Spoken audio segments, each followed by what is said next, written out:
قرض پوچھنے کا، قرض کے مطالبے کا حق ہوگا۔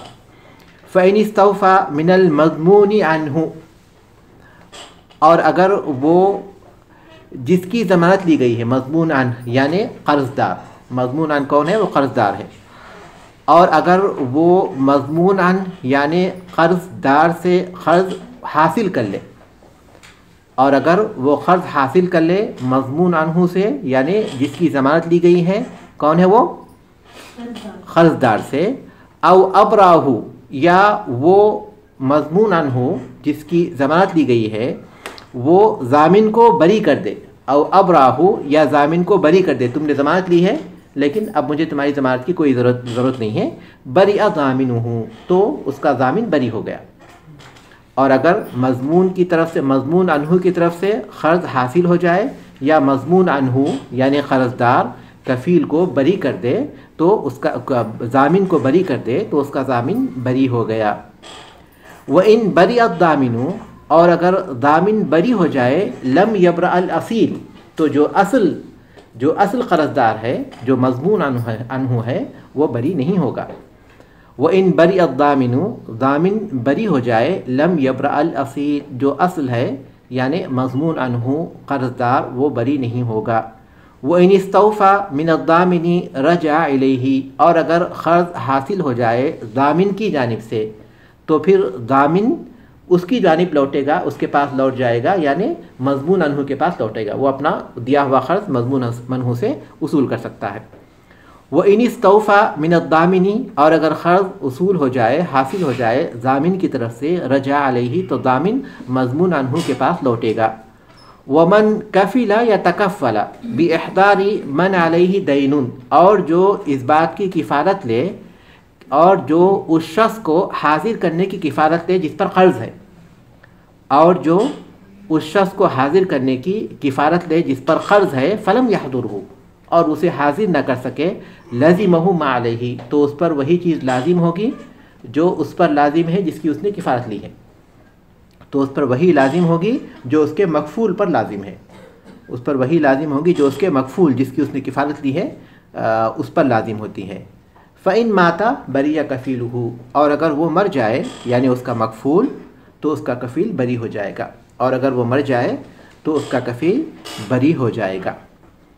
اس چھوٹے سے باب میں 3 معاملات بیان کیے گئے، ایک حوالہ، اور دوسرا ضمان، اور تیسرا کفالہ۔ حوالہ، ضمانت اور کفالت معاملات، یہ تین قسم کے معاملات اس میں بیان کیے گئے ہیں۔ انسان کو مختلف حالات میں مختلف ظروف کے پیش نظر ان چیزوں کی ضرورت پیش آتی ہے، اس لیے اس کے تمام احکام واضح کیے گئے ہیں۔ حوالہ یہ تحویل سے ہے یا تحول سے ہے، جس کے معنی پھیرنے کے ہیں۔ حوالہ تحویل یا تحول سے ہے جس کے معنی پھیرنے کے ہیں، اور اصطلاح میں کہتے ہیں نقل دین من ذمۃ الی ذمۃ، نقل، نون قاف لام، نقل دین من ذمۃ الی ذمہ، قرض کو ایک شخص کی ذمہ داری سے دوسرے شخص کی ذمہ داری تک، دوسرے شخص کی ذمہ داری میں منتقل کرنا، قرض کو ایک شخص کی ذمہ داری سے دوسرے شخص کی ذمہ داری میں منتقل کرنا۔ اس کی شکل یہ ہے، جیسا کہ میں نے مثال دی کہ زید بکر کا مقروض ہے، اور بکر زید سے قرض کا مطالبہ کرے، تو زید کہے کہ جو رقم میں تمہیں دینی ہے اتنی ہی رقم مجھے عمرو سے وصول ہونی ہے، عمرو میرا مقروض ہے، لہذا تم اپنی وہ رقم عمرو سے لے لو۔ یہ اس کی صورت اور شکل ہوتی ہے، اور یہ ثابت ہے، اس کا حکم ثابت ہے، اور یہ تعاون اور احسان کے باب سے ہے، تعاون اور احسان کے باب سے ہے، اور اس کے ثبوت میں یہ حدیث ہے جو یہاں مذکور ہے، جو حدیث یہاں مذکور ہے وہ ہے، اس کے علاوہ اور بھی احادیث ہیں۔ من احیل علی ملیء فلیحتل، حدیث کے الفاظ ہیں کہ جو کسی ایسے شخص کی طرف پھیرا جائے جو کہ مالدار ہو تو اسے چاہیے کہ وہ اس کی طرف پھر جائے، یعنی اس کی طرف چلا جائے، جس کی طرف اسے پھیرا گیا ہے اس کے پاس جائے اور اس سے اپنا مال وصول کرے۔